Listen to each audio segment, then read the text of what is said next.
Welcome to This Explainer. Today we're diving into the absolutely bizarre, wildly expensive, and twist-filled story of a British Airways pilot's layover in Johannesburg, South Africa.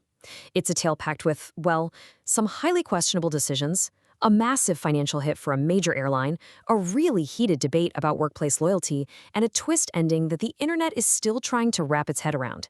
Let's get right into it, shall we?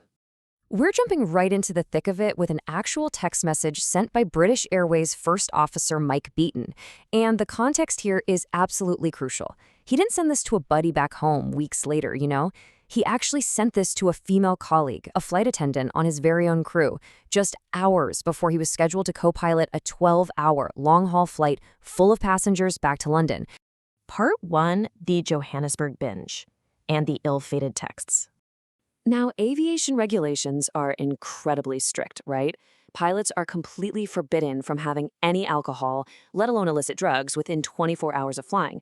But as this rapid timeline shows, starting at a bar around 10 p.m., Beaton's night went totally off the rails. It escalated to a private flat by 2 a.m. where Class A drugs made an appearance, and by 8 a.m. he was typing out the very texts that would ground his entire career.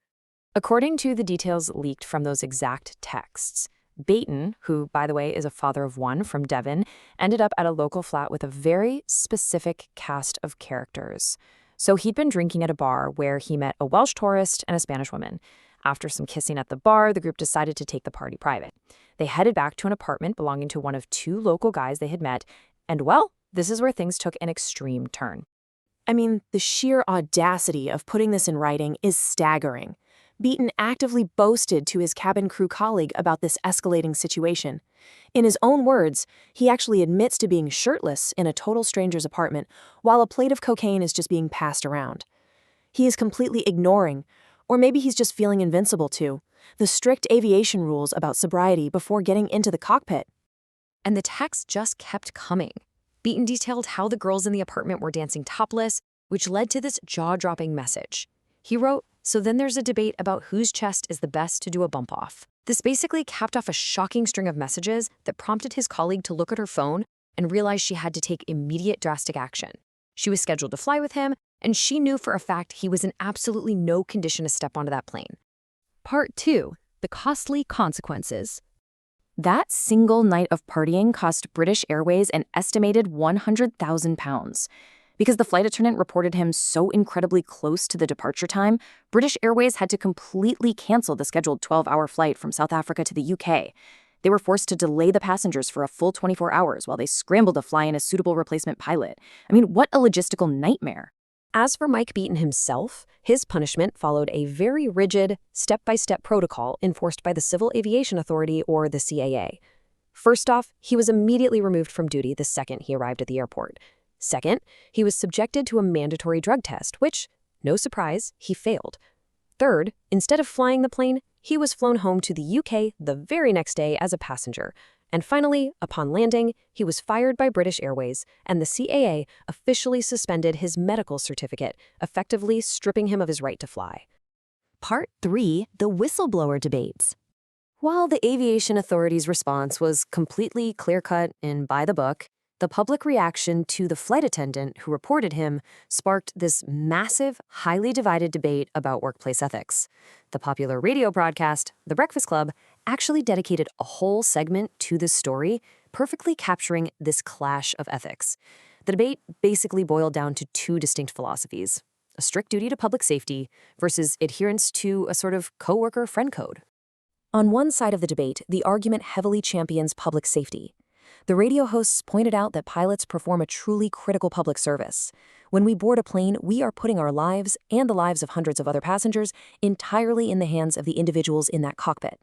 So from this perspective, when someone is abusing Class A drugs just hours before a flight, there is a clear, undeniable moral obligation to report that dangerous behavior just to ensure they don't get anywhere near the controls.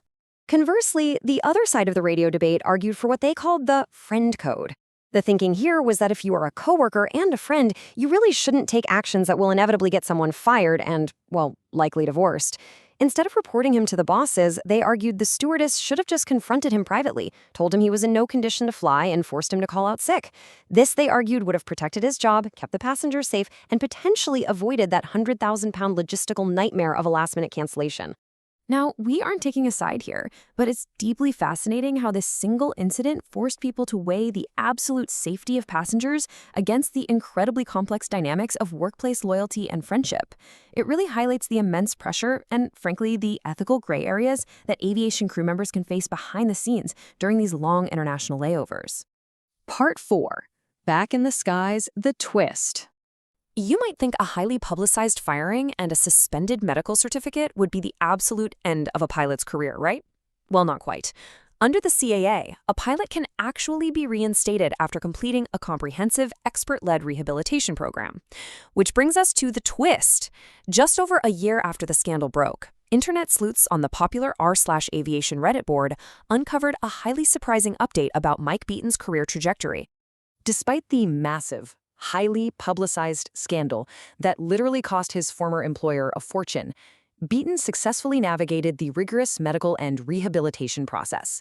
He actually got his certificate back. Yep, he is officially back in the skies, currently flying for an air freight carrier called European Cargo, based out of Bournemouth. The internet's reaction to his return was, as you might expect, a wild mix of emotions. Reddit threads were just full of dark irony, with users jokingly saying things like, "God forbid men have hobbies." Others took a much more cynical, HR-focused lesson away from the whole ordeal, noting, "Someone once told me, never put anything in writing you wouldn't want read out in court." And some users were just genuinely split by the absurdity of his second chance, writing, "My head says, how scary. My heart says, well done, lad." It is just a wild story from start to finish. It really highlights the incredible responsibilities that pilots hold, the strict systems designed to catch them when they fall, and the surprising avenues for professional redemption. Which leaves us with this final lingering thought for you. The next time you board a plane, settle into your seat, and hear the captain's voice over the intercom, do you actually want to know what happened during their layover?